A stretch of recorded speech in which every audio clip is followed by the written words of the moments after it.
we have great pleasure in announcing the commencement of the process for general elections to the 16th Lok Sabha, which is yet another milestone in the history of Indian democracy.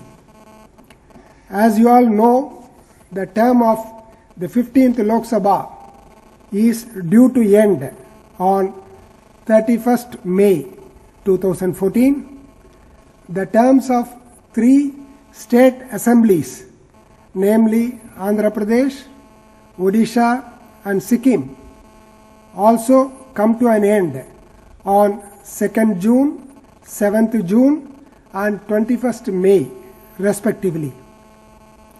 Under the Constitution and Representation of the People's Act, the Election Commission is mandated to complete the election process to constitute the 16th Lok Sabha before 31st May 2014, and similar action needs to be initiated for completing the elections for the 3 state assemblies before the respective dates of expiry.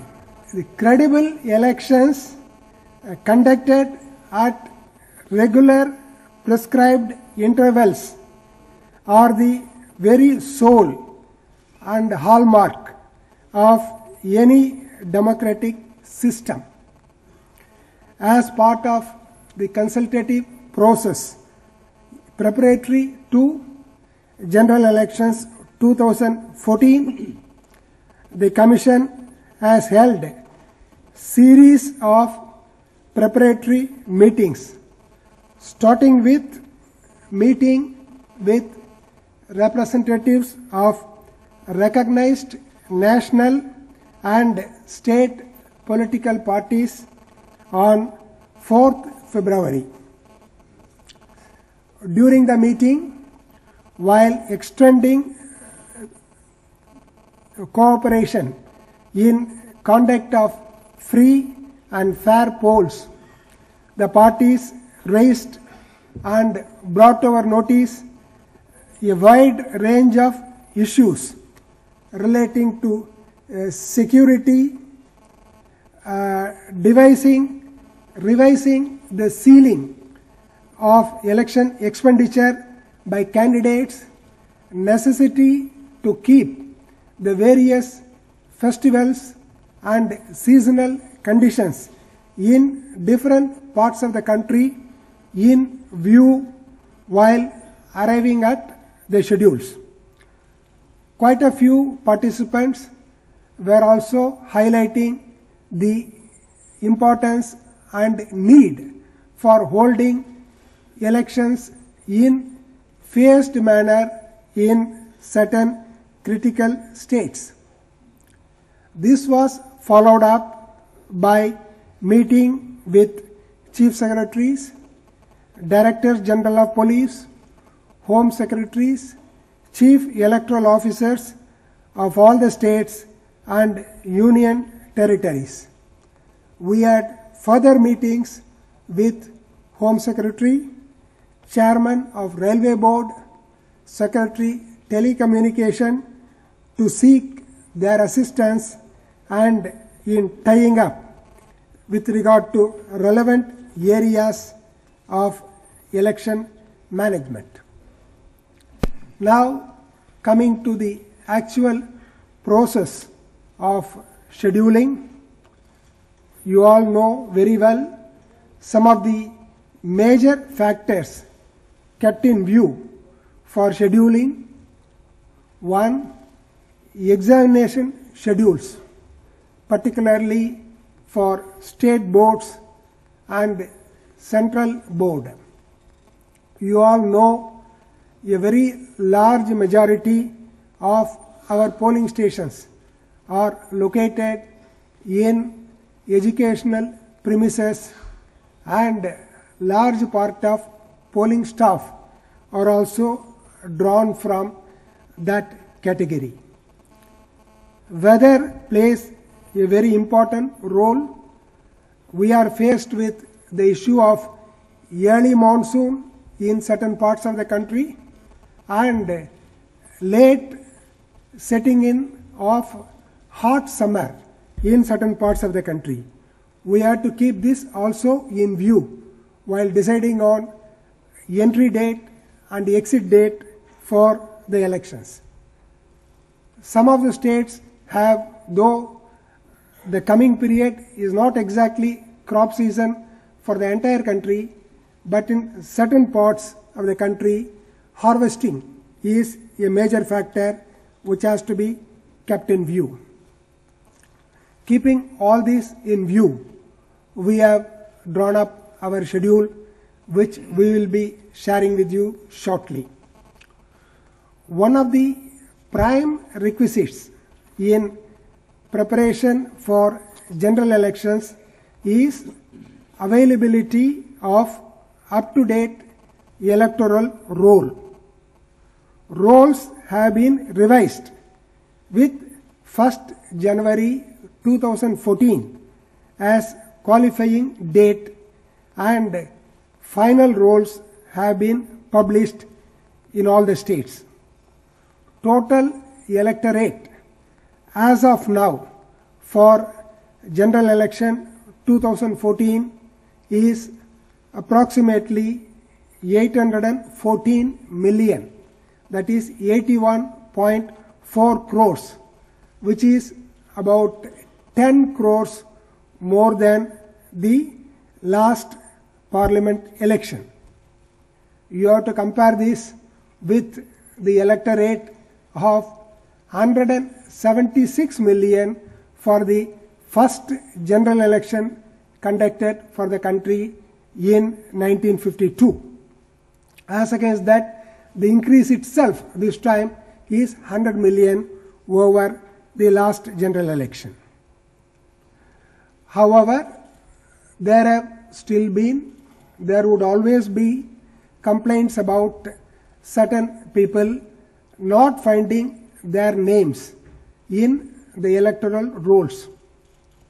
All kinds of complaints like, we voted in all the previous elections, now our names are not in the roll, we have got EPIC but we are not allowed to vote, things like that. Keeping in view this kind of a predicament, we have decided to afford one more opportunity for enrollment.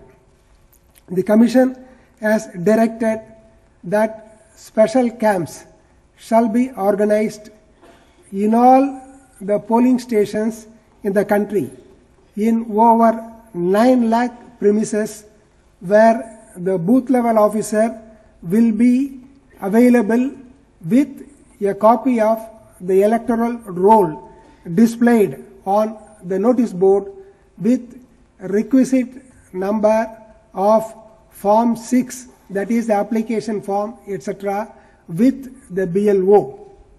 We would appeal through you to such of those who want to confirm the presence of their names in the electoral rolls to avail of this opportunity just before the general election, so that if any names are missing, if any people still want to get enrolled, they can file the application on that day, and we have given instructions to the election staff that all such applications shall be disposed of well in time to enable such voters to participate in the forthcoming general election. 9th March, Sunday, is the date which we have set apart. This is the day when in the entire country, in all the polling stations, booth level officers will be sitting along with the electoral roll and application forms for such people who seek enrollment at this stage. Photo electoral rolls and EPIC. These have become some of the special features of Indian elections which have helped streamline the identification process during the poll.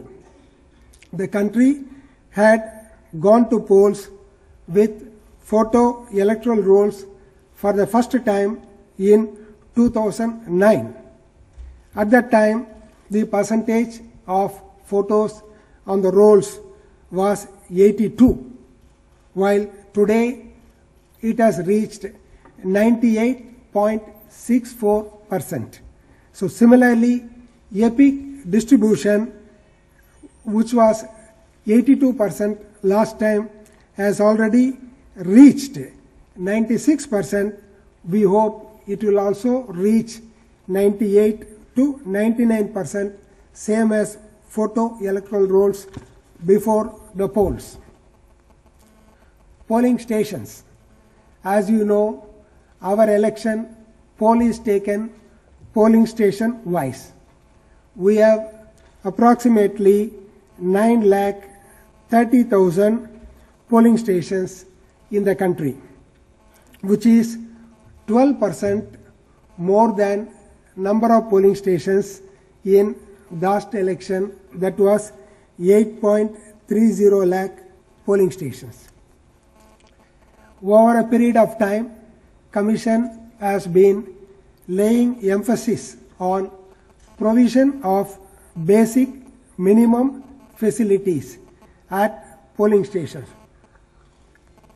We have issued instructions to election staff and also followed up in meetings with chief secretaries for equipping polling stations with basic necessary facilities like drinking water, shed, this is required because of hot summer season, toilets, and ramp for the physically challenged persons, and standard voting compartments in every polling station. As has been the case during 2004 and 2009, 2014 Lok Sabha polls also shall be held with electronic voting machines.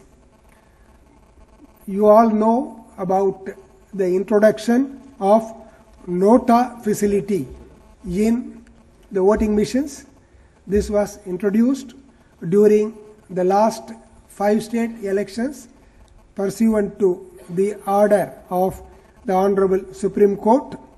Nota facility shall be provided in general election 2014 also, and appropriate instructions will be issued. You also know the soul in election management of Election Commission of India is the observance and enforcement of Model Code of Conduct. With our announcement of the schedule today, Model Code of Conduct shall come into force with immediate effect. We have devoted considerable time on law and order and creating secure environments for the conduct of fair, free, and peaceful polls. Among the various measures to ensure free and fair elections, we have taken particular care to ensure that people living in vulnerable locations, vulnerable sections of voters, they are enabled to be in continuous touch with election machinery so that adequate protection is given to them to ensure that they are enabled to vote free of obstruction, uninfluenced, unintimidated by anyone. We have asked the magistracy as well as the police machinery to maintain law and order and also to invoke the preventive provisions available in the law to ensure that all protection is given to the voters, particularly in vulnerable habitations. The Commission has been using the services of observers extensively to keep a close watch over ground situation and to take prompt remedial action when complaints are received from different parts of the country. Adequate number of observers in different categories like general observer, expenditure observer, police observer wherever needed, and awareness observers to promote voters' participation will be deployed during the forthcoming elections. One of the features of Indian elections is election is conducted with the use of officials, government officials. Therefore, there is very great emphasis laid on the neutrality of such officials who are charged with conduct of elections. The Commission expects all officials engaged in the conduct of elections to discharge their duties in an impartial manner without any fear or favor. They are deemed to be on deputation with Election Commission and shall be subject to its control, supervision and discipline.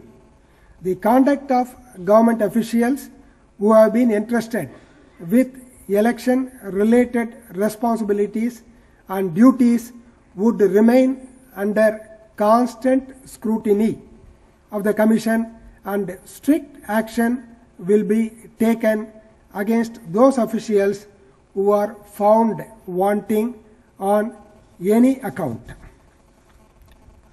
Photo voter slips. This is another feature which will be introduced in this general election, which was not there during the last parliament election, though we have been using it in the foregoing state assembly elections to facilitate voters to know where he is enrolled as a voter at a particular polling station, the location and address of the polling station, his serial number, etc. in the electoral roll. The Commission has directed that a photo copy of the electoral roll relating to that voter shall be distributed at his doorstep close to the date of the poll.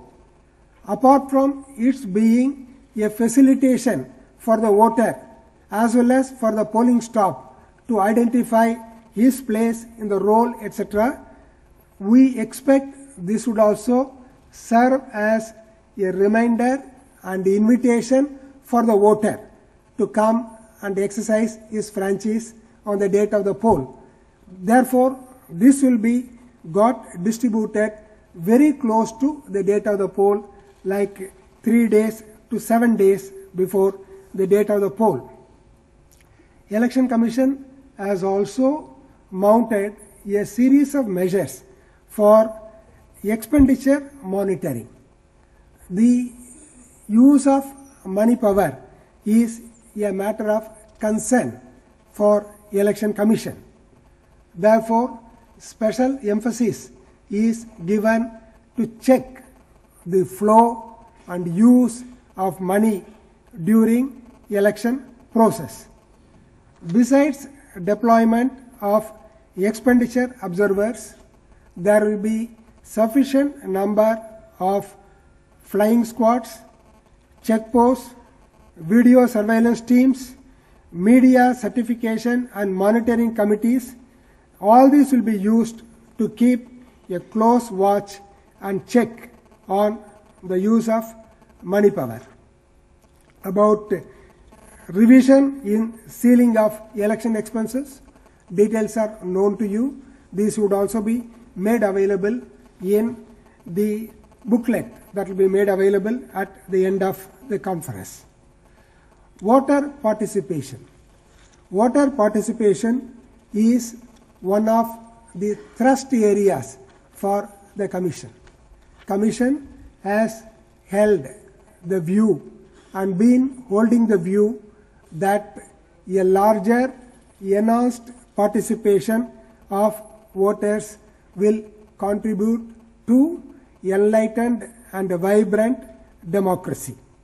Therefore, the sweep measures, the systematic voters' education and electoral participation measures which have been initiated and used in the foregoing state elections will be continued and further intensified in implementation.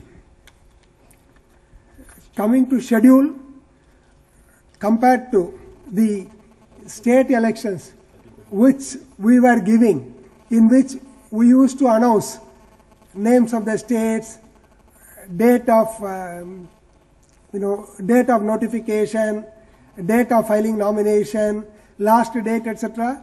That, as you all agree, will not be feasible to do for 35 states and union territories in a conference like this. So we have prepared a booklet in which all the information is available. This will be made available to you even before you leave the premises. In addition to that, we are also putting a copy of this on the website of the Election Commission, and those of you who have given your email ID, they will also be sent by mail. By the time you leave the premises, it would also be in your mail ID. However, some of the highlights of the schedule we would like to mention to you at this stage. The first date of poll shall be on 7th April 2014. This is held in 2 states, and number of parliamentary constituencies covered will be 6. The next date of poll is 9th April, which will cover 5 states and 7 parliamentary constituencies. The third date of poll, you should mark the difference from phase of the poll to date of the poll. We are using the expression days of the poll. This will be poll days. The third poll day will be on 10th April, which will cover 14 states and 92 parliamentary constituencies. The fourth poll day shall be on 12th April, covering 3 states and 5 parliamentary constituencies. The fifth poll day will be on 17th April, covering 13 states and union territories and 122 parliamentary constituencies. The next 6th poll day shall be on 24th April, covering 12 states and 117 parliamentary constituencies. 7th poll day shall be on 30th April, covering 9 states and 89 parliamentary constituencies. 8th poll day shall be on 7th May, covering 7 states and 64 parliamentary constituencies. The last one being 9th poll day shall be on 12th May, covering 3 states and 41 parliamentary constituencies. Therefore, in 9 poll days, we will be covering 543 parliamentary constituencies and respective assembly constituencies in those 3 states, as also we have a few by-elections to state assemblies in different states. All these will go to the polls on the same date as the parliamentary, the respective parliamentary constituency. Counting for all these shall take place on 16th May, Friday. It is expected counting will be over in a single day. To further quench your curiosity, we would like to mention state-wise on which days state polls will take place, though you will get all the details of schedule separately. Andhra Pradesh will go to poll on 2 poll days, on 30th April and 7th May. Arunachal Pradesh will go to poll in 1 day, which will be on 9th April. Assam goes to poll on 3 poll days, 7th April, 12th April and 24th April. Bihar goes for 6 days poll on 6 poll days on 10th April, 17th April, 24th April, 30th April, 7th May and 12th May. And Chhattisgarh will have 3 poll days with 10th April, 17th April and 24th April. Goa will have 1 poll day on 17th April. Gujarat will have 1 poll day with 30th April. Haryana will have 1 poll day on 10th April. Himachal Pradesh will have 1 poll day on 7th May. Jammu and Kashmir will have 5 poll days on 10th April, 17th April, 24th April, 30th April and 7th May. Jharkhand will have 3 poll days on 10th April, 17th April and 24th April. Karnataka will have 1 poll day, 17th April. Kerala will have 1 poll day, 10th April. Madhya Pradesh will have 3 poll days, 10th April, 17th April and 24th April. Maharashtra will have 3 poll days, 10th April, 17th April, 24th April. Manipur will have 2 poll days, 9th April and 17th April. Meghalaya will have 1 poll day on 9th April. Mizoram 1 poll day, 9th April. Nagaland 1 poll day, 9th April. Odisha 2 poll days, 10th April and 17th April. Punjab 1 poll day, 30th April. Rajasthan 2 poll days, 17th April and 24th April. Sikkim 1 poll day, 12th April. Tamil Nadu 1 poll day, 24th April. Tripura 2 poll days, 7th April and 12th April. Uttar Pradesh 6 poll days, 10th April, 17th April, 24th April, 30th April, 7th May and 12th May. Uttarakhand 1 poll day, 7th May. West Bengal 5 poll days, 17th April, 24th April, 30th April, 7th May and 12th May. Andaman Nicobar Islands 1 poll day on 10th April. Chandigarh, 1 poll day, 10th April. Dadra Nagar Haveli, 1 poll day, 30th April. Daman and Diu, 1 poll day, 30th April. Lakshadweep, 1 poll day, 10th April. NCT of Delhi, 1 poll day, 10th April. Puducherry, 1 poll day, 24th April. I have already mentioned to you counting for all parliamentary constituencies, general election to state assemblies, and by-elections to all the state assembly constituencies. All these will go along with respective parliamentary constituencies on the same day as per the same schedule. For all these, counting shall be had on 16th May. Now,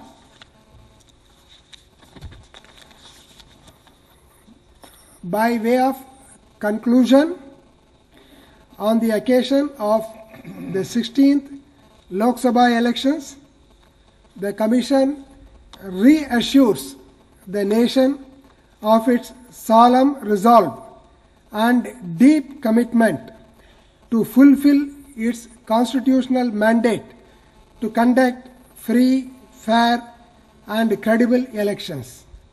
The Commission exhorts the 11 million plus election machinery to dedicate themselves to the tasks associated with the conduct of elections as a sacred duty. The Commission appeals to all stakeholders, and in particular the political parties and candidates, to uphold the peerless democratic traditions of the nation by maintaining high standards of political discourse and fair play in course of their election campaign. Finally, Commission would make an earnest, fervent appeal to all voters to reinforce the democratic ethos of the nation by turning up at polling stations and exercising their right to vote in an informed and ethical manner. Thank you.